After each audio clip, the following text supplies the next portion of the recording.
Hey everyone, Richard from Digital Foundry here, and joining me to discuss Lawbreakers on PlayStation 4 and PlayStation 4 Pro, Tom Morgan. How's it going?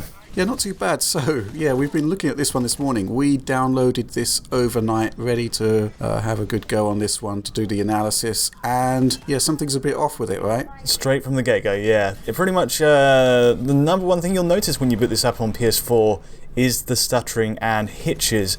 Obviously, I booted this up thinking, alright, well, let's get going with a comparison piece, do our usual thing and compare it to PC, but this really turned out to be the bigger story, if you like, and it's an unfortunate one because it's just come out of a beta. But as soon as kind of the servers went live at midnight on the launch of it, this seems to have been a big issue. Yeah, it's definitely a problem here, and it is, well, I wouldn't say it's game-breaking, but it certainly impacts playability, right? Yeah, so, I would say borderline unplayable in spots, For the most part, it's 60 FPS, as we like to say. It is targeting the frame rate we'd expect, but then suddenly out of nowhere, this jolt, this sudden hitch will come out of nowhere, and you can be in a one-on-one, you're really focusing intensely on the moment, and then suddenly your camera will just stop for basically half a second, third of a second.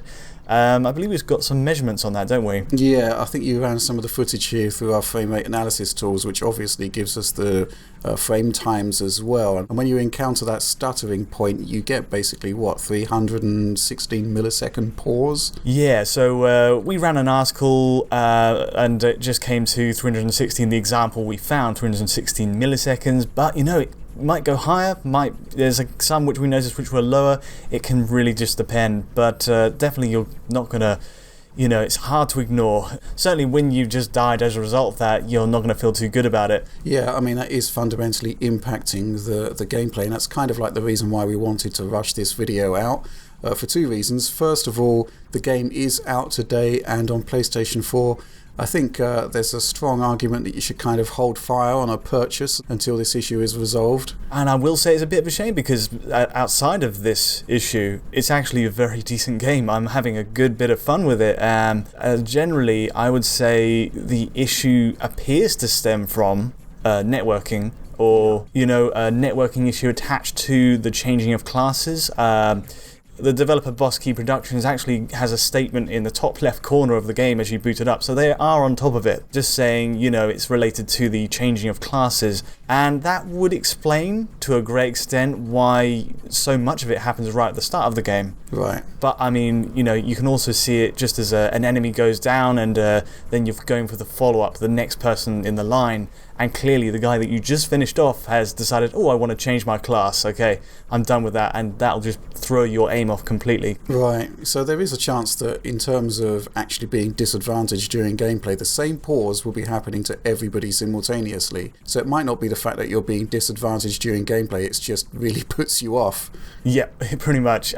It's a real shame, again, I will say, because it is just so fast, and when a game moves this fast, I don't think there's many which do. I think Titanfall 2 might be a very strong contender for this against this one in terms of the sheer speed of it, and it sticks out like a sore thumb. It would anyway, but in this game of all games, it really stands out, and I can't wait for it to be sorted because this game needs to be let loose. Right. Have you taken a look at the PC version? Yeah, I did. Not nearly as long as I'd like, but enough to say, yeah, this is it's not an issue for PC, at least nowhere near to the same extent. It is a PS4 issue, and I've noticed it on PS4 Pro, PS4 Pro regardless of whether you're running at 4K or 1080p, because there's differences there. We'll go into details on that later on, I'm sure. Yeah, that's interesting. One of the things that we really wanted to check out was, we were looking at the PlayStation blog before the game actually came out, and it was saying that we would be getting full 2160p at 60 frames per second on the Pro there, which, if true, is pretty awesome, especially for an Unreal Engine 4 title.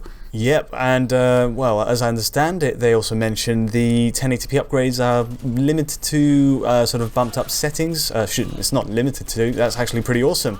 But it's not super sampling down from 4K. Right, so there are two distinct profiles there then. Yeah, they may have made the right calls there, but we'll see. We'll have to compare and contrast. Literally, we've just downloaded this game and started playing it, and this issue is just so obvious. It hits you right in the face pretty much as soon as you start playing. And yeah, consider it a PSA really, because we really wanted to get the information out there and to show you the issue and to quantify it. And at the same time, I do think that, there's a lot of potential here, but maybe hold fire on a purchase until the issue has actually been resolved. And as I said, it looks like the beta is fine, so, fingers crossed it will be quickly addressed. Okay then, so Lawbreakers, PlayStation 4, PlayStation 4 Pro, PC version available as well. We'll be looking at them all imminently. But for the time being, thanks for that, Tom. No worries. And thanks for watching. See you next time.